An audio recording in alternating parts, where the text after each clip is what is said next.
we go.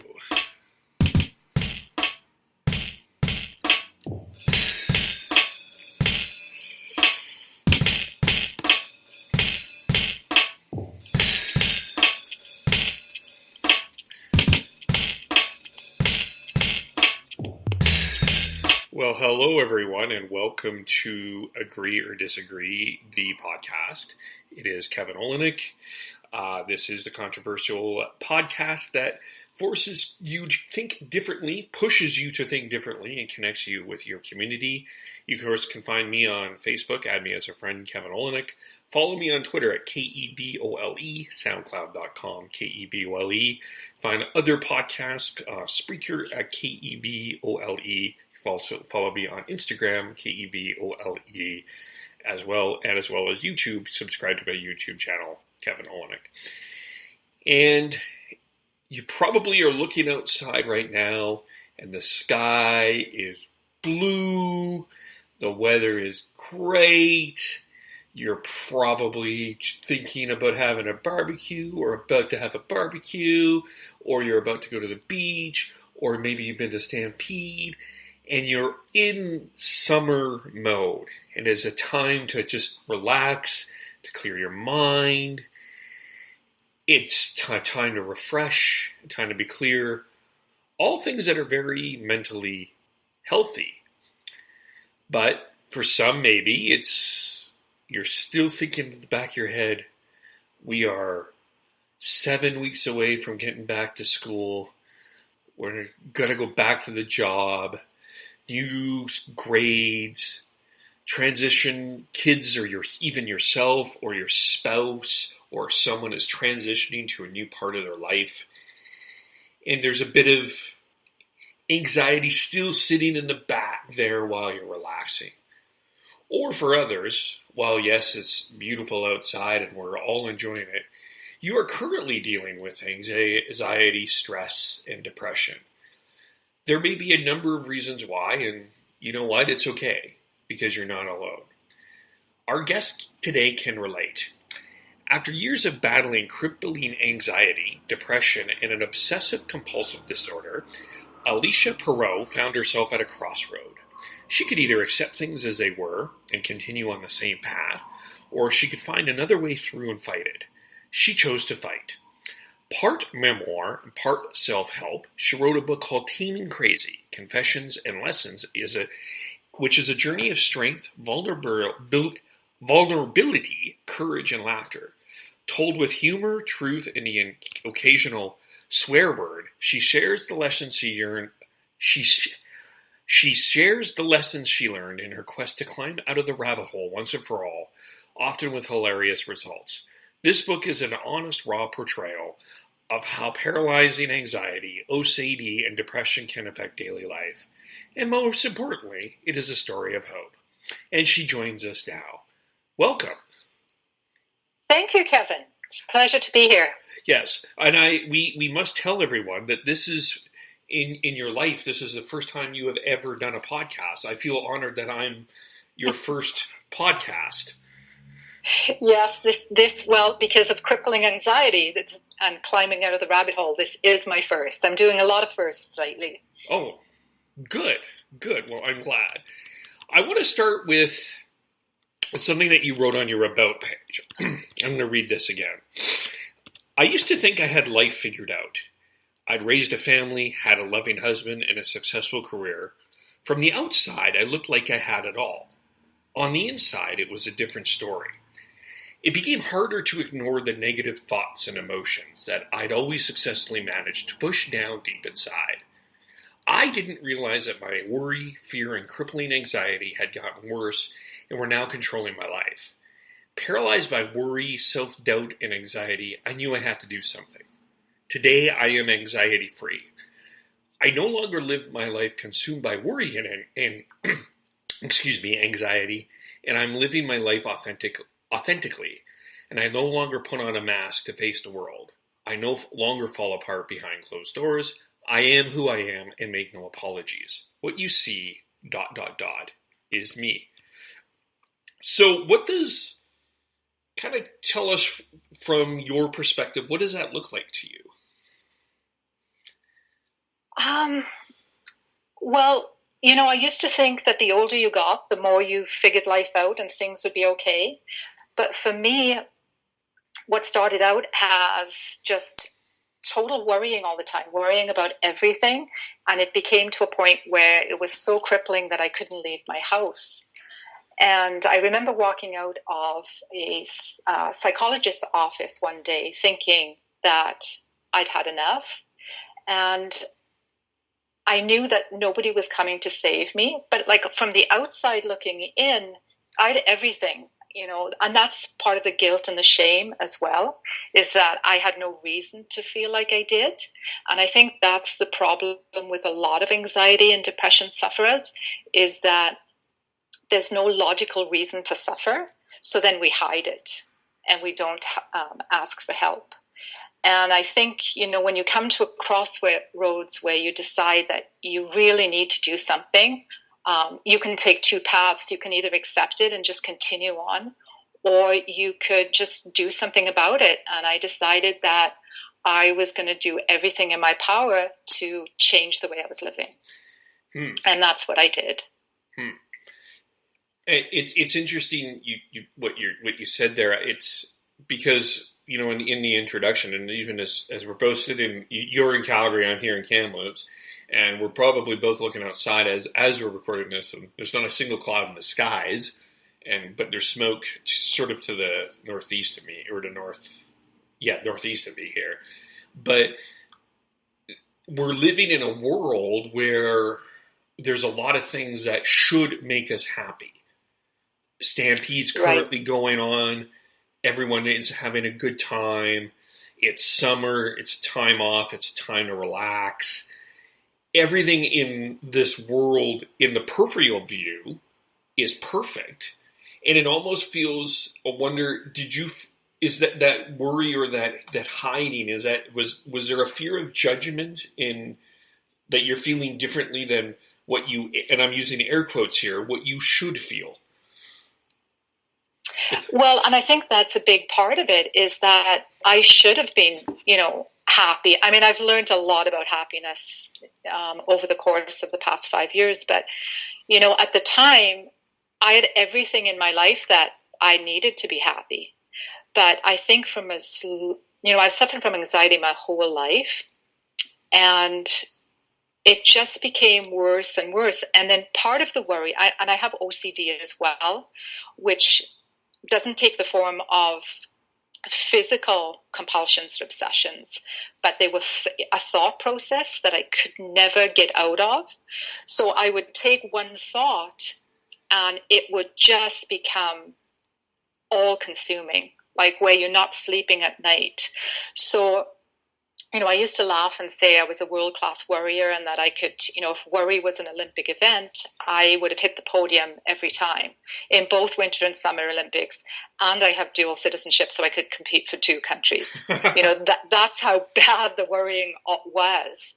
And, the phone would ring and immediately my body would just shut down. I would be so afraid of what was on the other line. And it became worse. I call it the Dr. Phil era, where I would watch Dr. Phil when he first started shows, and my kids at the time were in middle school, I believe. And I would watch it faithfully because I thought, there was so much in the world I needed to be afraid of and protect my children from. And it just got worse and worse and worse. But yet people on the outside, I had a good job. People always thought that I was the problem solver. And, they call me Alicya Perreault because I would solve everybody's problems. But on the inside, I was falling apart. And that there's a lot of shame in that as well, because I never felt authentic. And I always kind of had this mask on that I wouldn't let anybody in. So that's part of it too, is that there's a lot of shame that, you have everything. What do you have to worry about? So, it took a really long time before I could actually even look at myself that way and say, okay, I need to open this up and I need to figure it all out. Because the one thing I didn't want is to look back and regret not trying. I never like the should have, would have, could have. I always want to know that I've given it my all. And this seemed like I needed to save myself. And that was the big one. Was there a kind of a turning point, or was there a point? Do you have a specific memory or something that said, okay, this is it. I cannot go any further living like this anymore? Yeah, I had one incident where I had a particularly bad anxiety and depression, and I just couldn't get off the couch. And I don't, time just kind of, it wasn't even a factor. I would sit on the couch and then just wait for nighttime so that I could actually move from the couch to bed, because then it was like a triumph of some sort that I'd stayed up. And I the tears and emotions were just flowing out. And I thought, this is ridiculous. And my poor husband, I've put him through so much. But I remember a conversation with my sister, who finally got me on the phone after I'd been ignoring her for so long. And my sister and my husband feature quite heavily in the book. But she said, you've got to go and see someone. But the problem is, when you're in that state, the last thing you want to do is go out or talk to somebody. You just shut down. You just kind of shelter in place kind of thing. And then when I started to climb out of it, I thought, I should go. And I went to a psychologist's office. And I remember, it was quite funny, because, and I write about this in the book too, about, sitting in that office and thinking, what am I doing here? I am not a talk therapy kind of person at all. And I remember walking out of there thinking, okay, I've had it, and I am going to do something about this. Because for some reason, I figured that I was smart enough to figure myself out. And I don't know whether that was just some ego part of myself, or whether, anyway, I don't know what it was. But I decided from that moment on that I would do everything in my power to research what was happening to me. And it took 2 years of intense research. And I read everything. In the meantime, I became a certified meditation instructor. And I learned so much in the process about anxiety and stress that I started climbing out of it, and worked on a process that is so simple, yet it changed everything. And that's pretty much what the book is about. It's exactly what the process was for me. That's it's interesting, and it sounds like a lot of intense thought there at the time, because I feel like we're currently in an era where, although I certainly think that the conversation still needs to improve, at least we're on the path of having conversations around mental health. Do I think that we need to have more conversations around mental health other than when celebrities pass? Yes, but at least we're on the path. But when you started this process compared to now, how was it to research, and what was kind of the knowledge base, and what did you have to dig through? Well, I read all the books. I read everything that I could get my hands on, and it seemed to me that, there was two things. You could either go on medication, which a lot of people are put on medication for anxiety, and it's quite startling. But one of my anxieties is regarding addictions. So I knew I could not go on medication. That just didn't work for me with my anxieties and my OCD. So the other thing was cognitive behavioral therapy, which I kind of glanced over that, but it also meant going to psychologist's office, often, and doing the talk therapy and learning about things. And I'm a person that if something is broken, I'm going to fix it myself, because there's got to be a YouTube video for it somehow. So I figured if I was going to go to an office to learn some behavioral therapy, I can probably figure it out myself if I researched it enough. And that's kind of what I did, but it led me down a different path, and that was learning about the ego, which plays a huge part in anxiety, which no one ever taught me that. I never knew that before. And what the ego mind is, and that, and mindfulness and the thought process. And a simple way to think about it is that what I kind of like to call T is T, and that's TEA, and it's an acronym for thought, emotion, action. And it's as simple as knowing that thoughts create emotion, and those emotions drive your action. And that's everything. So then I started writing down every time I felt something, I would do the T, and I'd go, okay, I'm feeling this. What am I thinking? And that's how it all began. And, so whenever you feel an emotion and it's created by what you're thinking, nothing else is creating it. And we always think it's an outside source that's creating how we feel, but it's not at all. It's just how we think about something. So, it's definitely a process, and that's one of the reasons why I decided to write this book, is because I learned all of this information that I never knew. And, I've lived a long time. I'm not a young woman, and I never knew any of this stuff. And if I had learned this a long time ago, I wouldn't have been in this situation that I found myself in. Yeah. It's interesting because there's two ways to go here. Because I really want to dig into this ego and your concepts around meditation.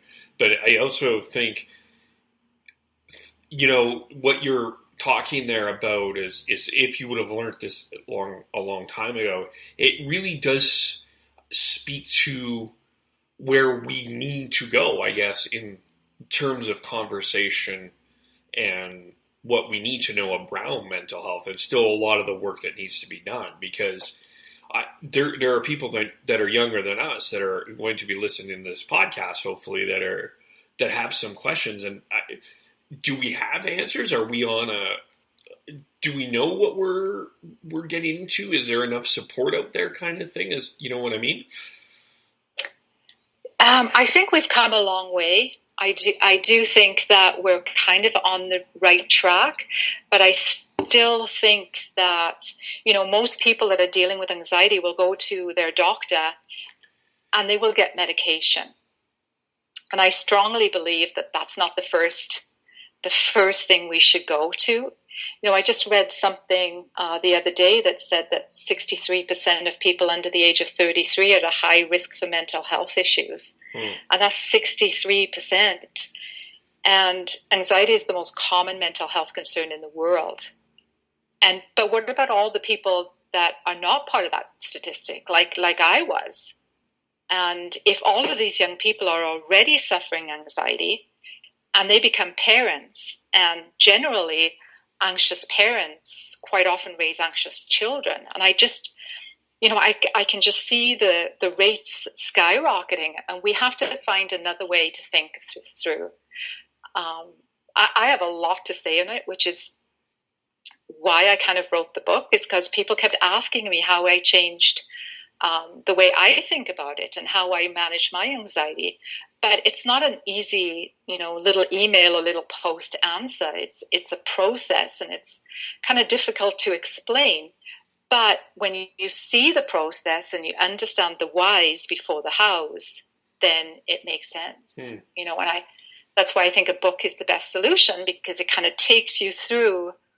And that's why I called it Confessions and Lessons, is because, I did put down exactly what I was going through and kind of what I learned to kind of change it. And, I have to say that writing this book wasn't difficult at all for me, because I've been writing a long time, not publishing anything, because, anxiety doesn't let you kind of do that. But writing it was really easy, but the hardest part by far was the vulnerability aspect of it. And I think vulnerability is one of those things that you really need to be courageous and brave to be vulnerable, and it takes a lot. When I started writing it, I had this notion that I could write it without really revealing all the craziness that I'd kept hidden away. But in order to be completely honest, I did have to share everything I was going through. Otherwise, it wouldn't have been authentic.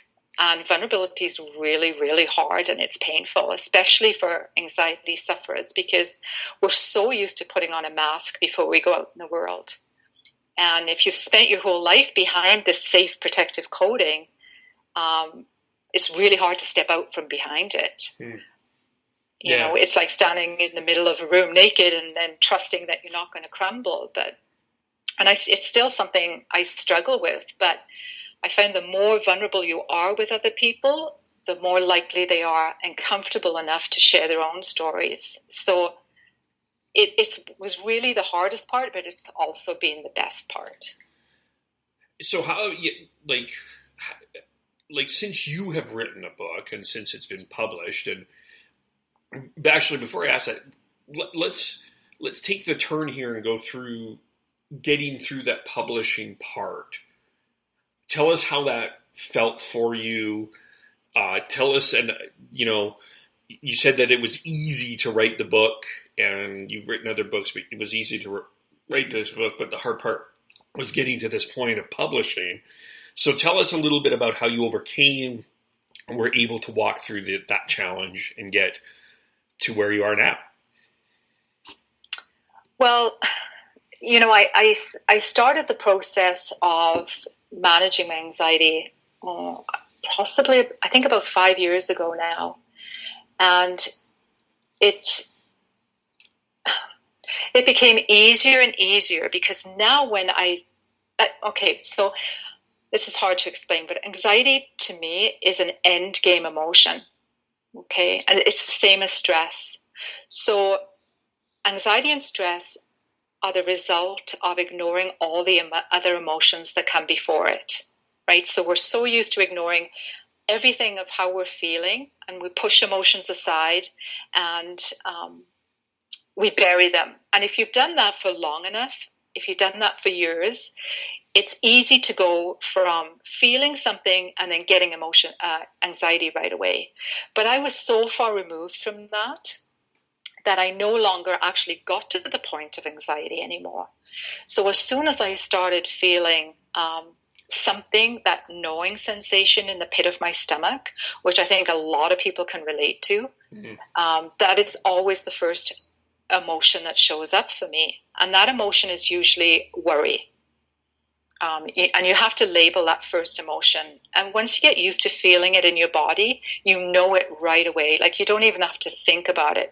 You know it's there, and then you have to question it and say, okay, well, what is that? And it's because of what I'm feeling. So when I wrote the book, that's a journey in itself, writing a book. I can't tell you. The writing it is easy. The releasing it, editing it and releasing it is really, really hard, because you're sharing a part of yourself that your family are now going to read. And, there are things in this book that my family had no idea about. But I was at a point where I thought, this is going to help other people, and it's not about me anymore. This is what people are suffering with. And if people can read it and maybe get some hope that there's hope for them and they don't have to go through life like this, then it's worth it. But it took a lot of walking around and pacing the room before I could press that publish button. That's for sure. It sounded like there was a bit of like you were carrying an anvil. That's sort of what I'm seeing as you were talking, is like you were carrying an anvil, and once you press that publish button, it's almost like you put the anvil down and you were able to walk away. Yes, exactly. Once you've done it, you've done it. It's out there in the world, and then it's just a matter of releasing it, and then realizing that you're still standing. And I just feel that even if, this helps one person, then my job is done. I can walk away from it. So, I feel really good about it. I think, there's a lot in the book that I share that I think people are going through and not sharing with other people. And the more people that read it have come to me and say, that's me. And I've never told anybody that. So, and that feels good. That really does feel good. My friend Melody always asks this question at the authors club, and I love this question, and I'm stealing it from her, and I'm asking it of authors. When the cover of the book, all of this is I'm picking up the book at the bookstore, I'm looking at it. What is the promise of this book? Do you understand what I mean by promise? The promise to the people that are reading it? Yes. Yeah. Well, I think the promise is that reading this book, you'll come away with hope. I think that's the thing, because a lot of times I think anybody struggling with mental health issues there is that feeling that there's no hope. And I do think that reading the book, you do come away with hope. Okay. But, even if you come away from the book with just one little thing that you didn't know before, then to me, the book's done its job. Right. Do you have an excerpt that you would be comfortable reading? I know we didn't really talk about this before, but it was something that came to me as we were talking. I thought, maybe we should give a sample. If you're comfortable doing that, that'd be great. If you're not, I totally respect that. But well, the book covers so many things, and I even have a chapter here on bullying and regarding emotions. So I'm not really sure what kind of thing I can share. That's you fair. Put me on the spot. That's fair. No, I apologize because I didn't ask you before, and some are able, or there's some that can do that, and if you're not, that's totally fine. I think what we're talking about in the book, I think, is appealing to people anyway. But it was just something that popped in my head as you were talking. I'm sort of in a stream of consciousness mode. I'm like, oh, what if we, So, you absolutely don't feel that you have to do that. Don't worry about that. We can move on a bit. So where, in terms of, so the book is out, it's been written, we're talking about it. What's been tell us, you're hearing a lot of positive stories. You kind of got into that a little bit. It's like you're hearing people say that they can relate. So what other reactions are you hearing? Has that been the major one, or what else are you hearing from this book in terms of the impact that you've made? Well, the thing I shared with the T thing, with the thought, emotion, action, I go through this process where you can write down anything. And a lot of people were reading the book and were following through the process and asked if I could create a journal that uses the process. So that's what I've just put out, is a journal that follows the process, that they can clearly write out all their thoughts. Because I think a lot of times the problem we run into is we try to solve a problem from the inside out. And when you have anxiety, your self-doubt and fears and worries won't let you solve it. So you almost have to solve the problem from the outside in. And the only way to do that is to write it out. So I've created that. And, my biggest, what I also want to cover too, Kevin, is that this is something we really need to teach our kids. The simple thing about what an emotion really is. Yeah. How to process an emotion, how they're created. And I think we could change everything. Like, I think it could prevent bullying, improve self-esteem, strengthen relationships. I think we can help build emotionally and mentally stronger children, which then they would in turn grow up to be emotionally healthier adults. Like, I really do believe that. Yeah, and maybe that's a lofty goal, but I'm willing to do my part. Well, I think, lofty goal or not, I think it's something that, I've been thinking about that too. Like, just even from my own perspective, I went through a relatively season, just recently with. To be open here, I was angry. I mean, we chatted privately about that, and I'm not going to get into too much about that, but, even those, some of the conversations I had around sharing what happened, and then we'll take that back to kids, but it's this sort of this mentality of, in some senses, suck it up, buttercup, and and it's like, well, and move on. And there's something about that, I think, as adults, that what we're modeling didn't feel right to me. Like, I'm not like sitting here and evaluating any support, because I think people are just sincerely trying to reach out and trying to support the best that they can and what they have on the inside, and they're doing the best that they can. But to me, I think what helped me personally was going through being angry at what I was dealing with, and having that anger and allow that out, and not brush it away or not deny it, but tee it, really. Thought, emotion, action. What is making you angry? Why are you angry? What is your perception? All of that. And then allow that learning process to go through me, allow that to come out, and I will be healthier emotionally for it. And in terms of what we do when we talk about with kids, and let's bring that to that level. I imagine, when there's some kids that have poor marks and just finished school. I mean, I live near a school here. There's some kids that have to go through summer school to complete their grades. That's not a good thing for the ego. That's not a good thing to rest in your peers.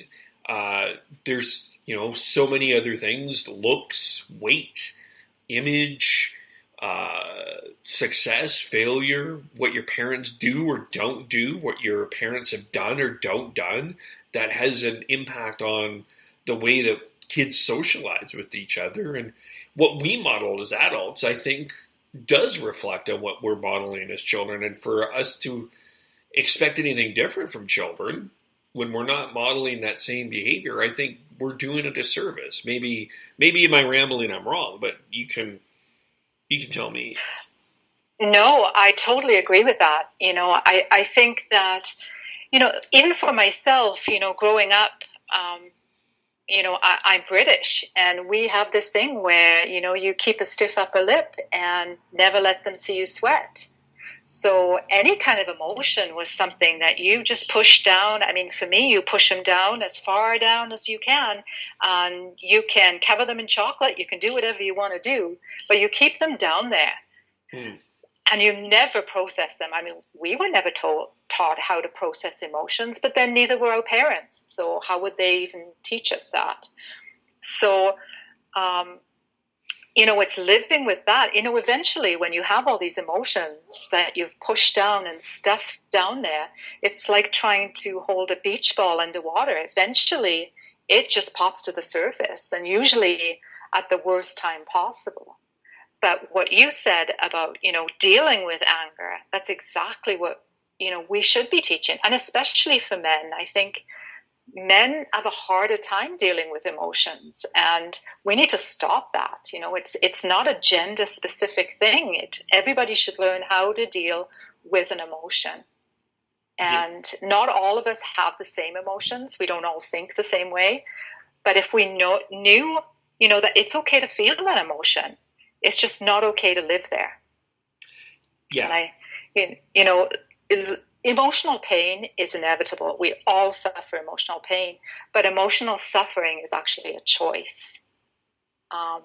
And knowing that and knowing how to process that emotion, that it's okay to be angry or, fearful or nervous, whatever that emotion is, it's just how do we process it before stuffing it down, and all of a sudden worrying that you've got this anxiety and stress that you don't know what to do with.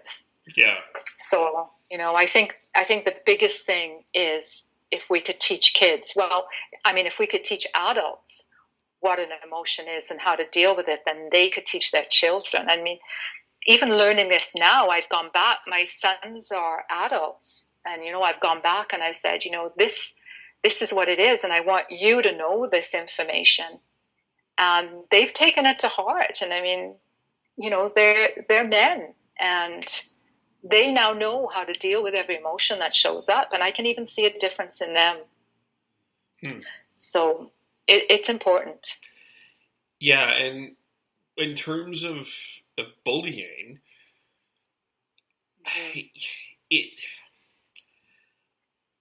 I think it happens so much more than we care to admit. I mean, there's subtle times in workplaces. There's subtle times in school, and like it's so subtle that I think that we almost,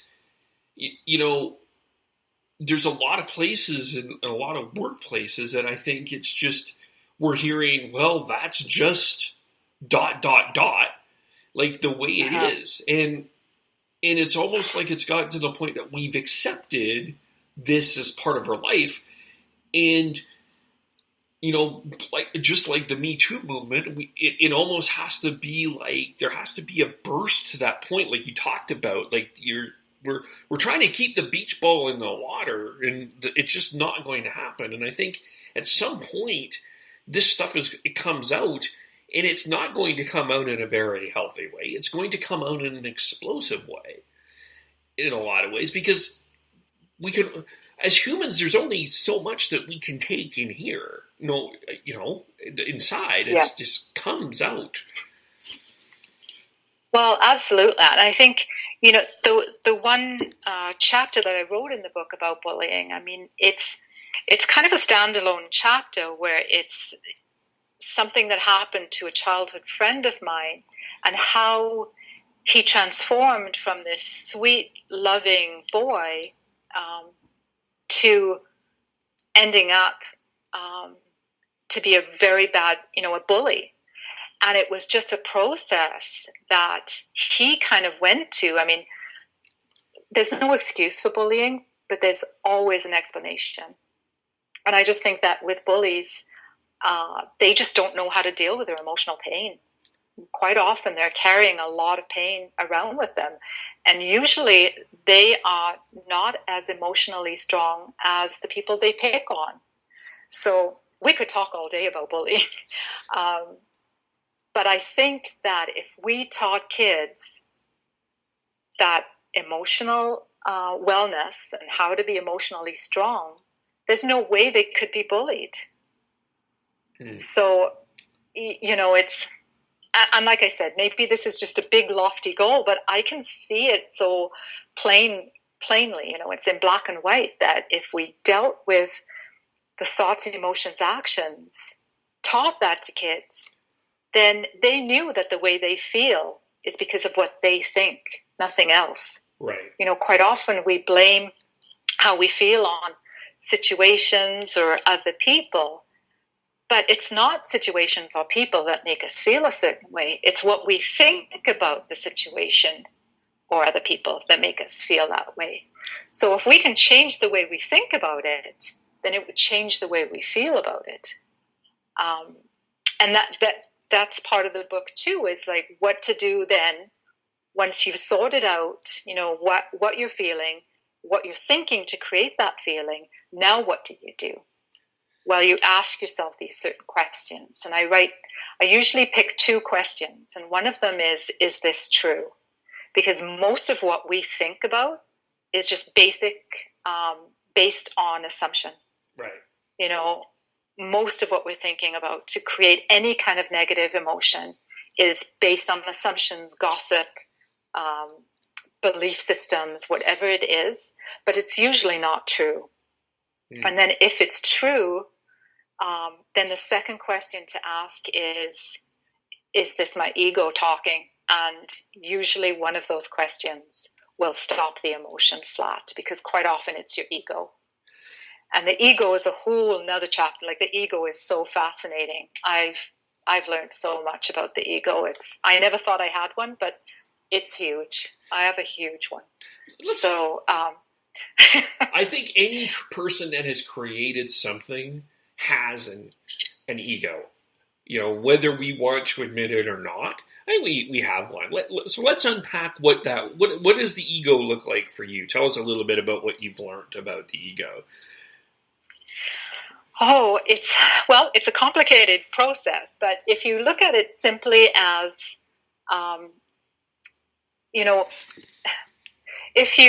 the ego is basically just something that you're born with. We're very egotistical beings, humans are. And it starts out as something that kind of like protects you. It's your protective shell. It's kind of that thing where it says, don't go in there, it's unsafe, or whatever. It's that voice in your head. But then the ego gets stronger and stronger. And the more you listen to it, because the ego is not, like, I used to think the ego was like Donald Trump, was the poster boy for ego. But that's not true at all. We all have this ego. And when the ego takes over, it means you're thinking, I like to call it the I, me, my, where if you're thinking with the words I, me, or my, it's your ego taking control. That's an easy way to look at it. And of course, I'm talking very in simple terms. It's quite scientific and clinical, but I try not to be scientific or clinical, because I think you relate better to people if you're just talking like real people. Right. So if I'm thinking, oh, poor me, or I don't want to do that, or this, I'm thinking with my ego mind. And I can step back, I can take a pause and go, okay, that's my ego talking, and I'm not going to go down that road. But I talk a lot about that in the book as well, and that I think the ego was one of the biggest things I learned, and my biggest way out of the anxiety was learning about the ego. It's quite fascinating. So it's the T process, it's the ego, and then learning to be a mindfulness instructor.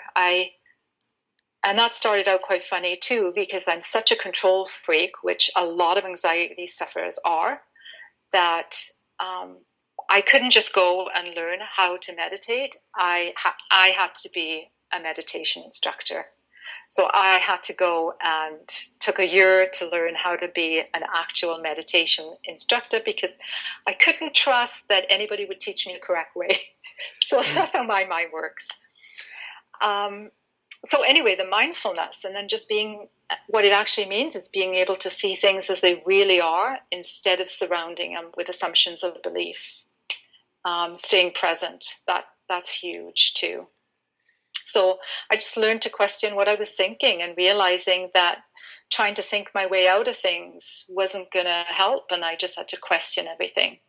And that just, I don't know, learning to do that has pretty much changed everything for me, like changed how I see everything, including myself. And I can honestly say I haven't had anxiety. I think the last one I had was maybe 3 years ago. Wow. And I haven't since. It's interesting, because I wanted to get into that, because you talked about that mindfulness and meditation, and even recent, some of the stuff I've been through, I always remember one of the mantras that I keep repeating in my own head, and I'm a huge person that has been impacted by movies. In the scene, the movie Creed, he's about to go against the guy that he's the complete and utter underdog, and I love what Rocky Balboa says to him. He says, "It's one punch." I took it to heart, because I was going through a really difficult point, was one punch at it, one step, one punch, one round at a time. And it's just this whole, take it very slowly. You know, one step. Just go slow, be mindful of it. Take it and be clear about what you want to do and what your intention is, and it's going to be okay. And even if it is feeling daunting and overwhelming, and it may or may not work out, just take it slow, and then you will know that there's another step to come the other way. And the world to me doesn't feel as an impossible wall to climb at times when it did before, when it's like, oh, I have no idea how I'm going to get through this. It's just like, okay, you know, you can't bite the entire elephant at once. You just chew one part of it and just take it slow. Yeah, absolutely. And I think, you know, that's a big part of it, is that life can be really overwhelming if you look at the big picture. You know, it's even the thing, you know, where right now people are saying, oh, you need to dream big, and you need to have this big picture of your life. And that is really overwhelming. But when you start, just like you said, just seeing things, taking one step at a time, and just not surrounding it with all of this thought process that we tend to do, things start to become pretty clear. And I think, you know, the one thing about meditation, I didn't really understand what it was to begin with, because, you know, a lot of the meditation I'd done was in the end of a yoga class, and, you know, you sit there with your eyes closed, and then all I could think of was, okay, this is really painful, and I don't want to sit here with what's going on in my mind. Like, that would drive me insane. But then learning, you know, that's the whole point of meditation, was to, you know, to deal with the thoughts, and dealing with one thought at a time, and just being outside of, okay, this might sound a little woo-woo to some people, but what it means is to just see the thought as it really is, and just let it float by and not attach to it, which seemed so bizarre to begin with. But then when you start doing it and these thoughts kind of pop in and you just don't attach and they float by, that's amazing, because then when you're outside of meditation, you carry that into your daily life as well. And that's kind of the whole point of meditation, mindfulness meditation anyway. It's what's outside of the meditation, not just what you're doing sitting on your cushion kind of thing. So that was a huge learning part for me as well. Yeah, just the whole, and being present at those moments is like, it doesn't have to be, it's great when it happens that way, or it's, you know, for some people it is, but in those moments where you need it, you know, when it feels like the wall is coming up, it's such a good, I hate this, I sort of hate this term, but I love this term at the same time, a good tool to have in your toolbox, you know, to have when it's needed. Is there anything else we need to cover that you want to talk about? I think we've covered a lot about it. I mean, I could talk all night with you, Kevin, but I'm sure that's not something that we can do. But we'll have to do it again sometime. Yeah. Guys, you know, I think there's a lot that we can dig into for sure. Yeah, I mean, it's a really big subject, and we've just kind of touched on the surface. And, you know, I think for me doing all of this, that there's a great quote by Diane Ackerman, and she says, I don't want to get to the end of my life and find that I lived just the length of it. I want to have lived the width of it as well.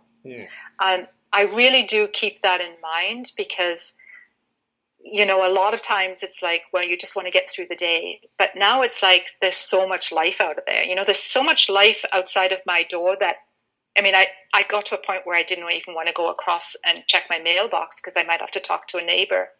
But now it's like, oh my gosh, there's so much life to live. I'm so happy that I'm at this point. And I want other people to feel that as well. Cool. So, yeah, I think the whole point of the book is that there is hope. Awesome. So how do we find the book? How do we find you? Where can we learn more about you? I have a website, alicyaperreault.com, and the book is called Taming Crazy, Confessions and Lessons, and it's available on Amazon in ebook and paperback. Cool. And all my social media is Alicya Perreault, so I'm pretty easy to find. Awesome. Do you have any book signings coming up? And you're based also in Calgary and in the Okanagan around here too, are you? Yes.